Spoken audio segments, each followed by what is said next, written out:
Há um livro que toda a gente cita e quase ninguém leu de verdade.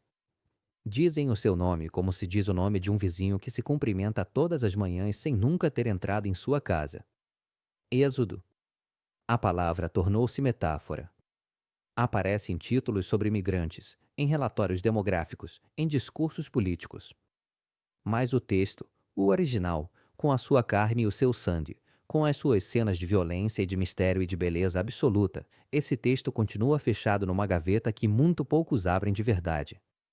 Devo dizer-vos, antes de prosseguirmos, que estou a trabalhar num livro que reúne muitas destas leituras da Bíblia como grandes obras da literatura humana, com esta mesma atenção à palavra e à imagem. Mas nenhum livro que eu possa escrever chegará sequer perto da grandeza do Êxodo. Este é um dos livros mais poderosos que a humanidade alguma vez produziu. Não poderoso apenas num sentido religioso. Poderoso como literatura. Poderoso no seu ritmo, nas suas imagens, na sua arquitetura dramática. Poderoso na forma como mantém o leitor com a respiração suspensa há 3.000 anos. Hoje entramos lá dentro. Não como turistas. Como leitores. Em hebraico o livro chama-se Shemot. Significa nomes. E começa, literalmente, com uma lista de nomes. Ruben, Simeão, Levi, Judá. Os filhos de Jacob que tinham descido ao Egito seguindo José. Uma lista. Seca. Quase burocrática. E, no entanto, essa escolha literária já é uma declaração de intenções. Este livro fala de pessoas reais. De cortos. De famílias. De carne que se move na história. O título latino, Exodus, vem do grego e significa saída, partida. Mas o título hebraico insiste nos nomes. Porque a liberdade não é um conceito abstracto. A liberdade tem sempre um nome, um rosto, uma mãe que chora. E é precisamente com uma mãe que chora que começa a história verdadeira. Estamos no Egito.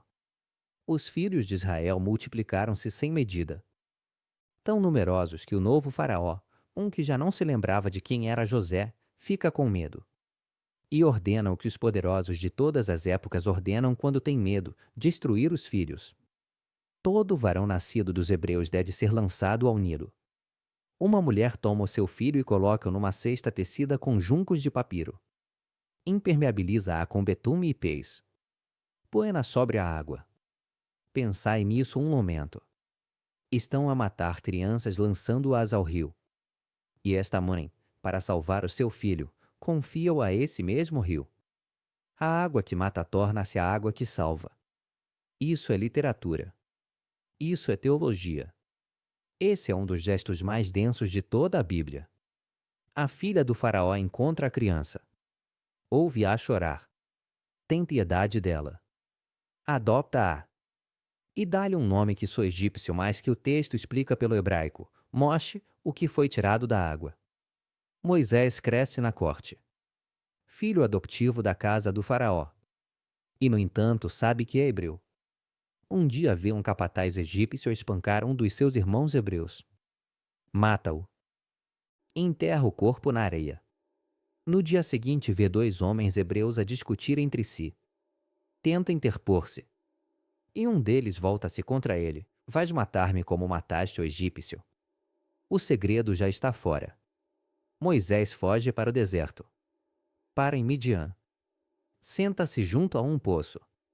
Ajuda as filhas de um sacerdote a dar água aos rebanhos. Casa com uma delas. Torna-se pastor. As décadas passam. O faraó morre. Os hebreus continuam a gemer sob a escravidão.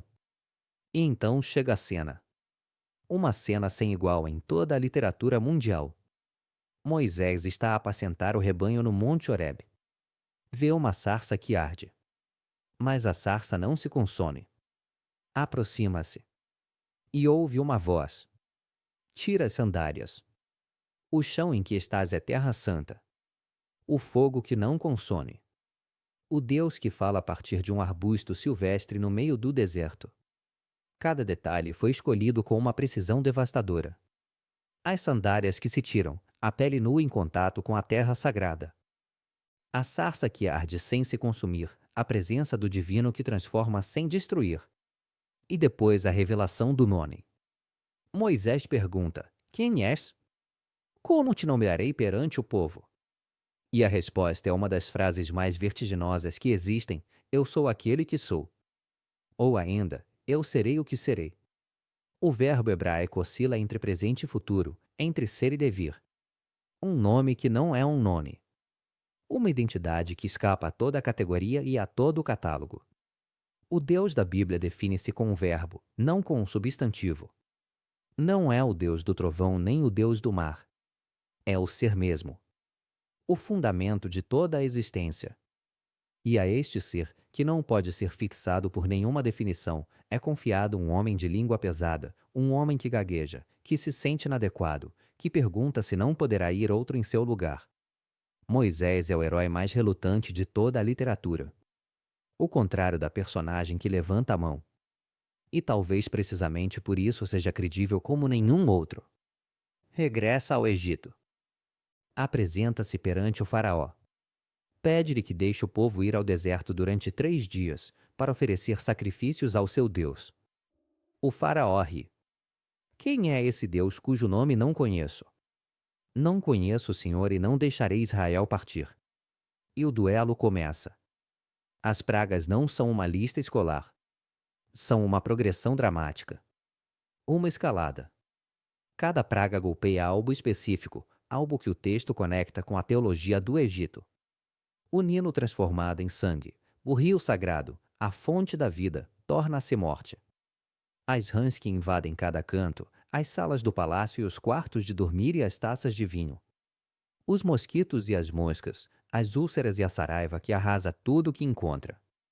O gado a morrer nos campos. Os gafanhotos. 3 dias de trevas. Umas trevas que se podem tocar, diz o texto. Não uma noite. Umas trevas com peso e consistência. O faraó cede e depois endurece. Cede e endurece de novo. Uma e outra vez. O texto diz que é o próprio Deus que endurece o coração do faraó. É uma das afirmações mais difíceis de toda a Escritura. Os comentadores discutem há séculos. Mas a sua função literária é suficientemente clara. O conflito tem de ser levado até a sua conclusão. A libertação não chega pela negociação. Chega pela ruptura total. A última praga é a mais sombria. Todo primogênito do Egito morre na mesma noite. Do primogênito do faraó ao primogênito do escravo. O luto percorre o Egito de uma extremidade à outra. Mas nessa mesma noite os hebreus fazem algo preciso, ritual, memorável ao longo dos séculos. Cada família toma um cordeiro. Sacrifica-o. Com o seu sangue marca as ombreiras e a verga da porta. Lá dentro, come de pé, os mombos cingidos, as sandálias calçadas, o cajado na mão. Pão sem fermento. Ervas amargas. Com pressa. Como quem está prestes a partir. Como quem não vai voltar. O anjo da morte passa. Vê o sangue nas portas. Passa adiante. Pesagem em hebraico. Páscoa. Cada ano, a partir desse momento, o rito se repete. Não como uma comemoração nostálgica. Como um reviver. O texto é explícito. Cada geração deve considerar-se a si mesma como tendo saído do Egito. A memória litúrgica não olha para trás. Actualiza. Traz o passado para o presente e transforma-o em identidade viva. O faraó, no mais fundo da noite, manda chamar Moisés. Ide. Levai os vossos rebanhos, levai os vossos filhos. Ide. E o povo parte. 600.000 homens, diz o texto. Um número simbólico talvez, mas a imagem é a de uma maré humana em movimento. Depois chegam ao mar. O exército do faraó, que mudou de ideias mais uma vez, persegue-os. À frente está a água. Atrás estão os carros. O povo grita a Moisés: trouxeste-nos aqui para morrermos no deserto. Teria sido melhor ser escravos no Egito do que cadáveres livres no deserto. É uma das frases mais honestas da Bíblia. Porque a escravidão é conhecida. A liberdade é desconhecida e assusta. Com frequência prefere-se a corrente que se reconhece ao caminho que não se conhece. Moisés levanta o cajado. O mar abre-se. O povo passa em terra seca onde antes havia água. Os carros do faraó perseguem-nos. As águas voltam. O exército desaparece. E aqui, na margem oriental, acontece algo inesperado. Miriam, a irmã de Moisés, pega num pandeiro. Dança. Canta. O Cântico de Moisés é um dos textos mais antigos da Bíblia. Talvez o mais antigo. Cantai ao Senhor, porque fez coisas magníficas. O cavalo e o seu cavaleiro lançou-os ao mar. Mas a história não termina no mar. O mar é o ponto médio, não a conclusão. Depois do mar está o deserto. 40 anos de deserto. E o deserto é a parte mais difícil de contar porque é a parte mais difícil de viver. O Sinai. Trovão e fogo sobre a montanha. Moisés que sobe. As tábuas. Os 10 mandamentos. Mas também, página após página de normas, prescrições, medidas para o santuário, instruções para o culto. Passagens que parecem áridas, mas que guardam algo preciso, a forma de uma sociedade livre. Como viver juntos. Como tratar os pobres e o estrangeiro. Como respeitar o dia de descanso. A Torá não é apenas ética. É a arquitetura de uma comunidade. E depois a ruptura. Moisés ainda está na montanha quando o povo funde um bezerro de ouro. O Deus tangível. O Deus que se vê com os olhos. A recaída na escravidão mental quando a escravidão física já terminou. Moisés desce. Vê. Parte as tábuas. Volta a subir a montanha. Súplica. E Deus perdoa. E grava tábuas novas. Tudo isto é o livro do Êxodo. Mas quem o lê com atenção compreende que não fala apenas dos hebreus no deserto. Fala de qualquer pessoa que tenha sentido alguma vez a necessidade de sair de algo que a estava a esmagar. O Egito é qualquer forma de escravidão que leva o teu nome. O mar que se abre é esse momento impossível em que aparece um caminho quando parecia não haver nenhum.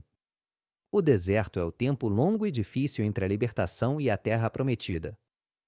E o bezerro de ouro é aquilo a que sempre voltamos quando a liberdade nos assusta demasiado. É assim que o texto sagrado funciona. Não alegoriza. Não explica. Mostra.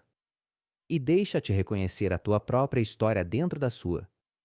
Há um homem de língua pesada que não se sentia digno de falar perante o faraó.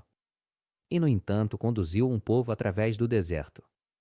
Recebeu as palavras de Deus gravadas na pedra.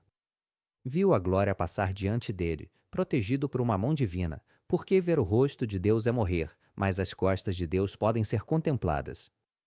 As costas de Deus. Só neste livro existe essa imagem. Só aqui há um Deus que te deixa ver onde esteve, não onde está. Um Deus que te dá o rastro, não a certeza. E pede-te que caminhes na mesma. O êxodo terminou. Mas a pergunta que coloca nunca termina. De que Egito estás ainda à espera de sair?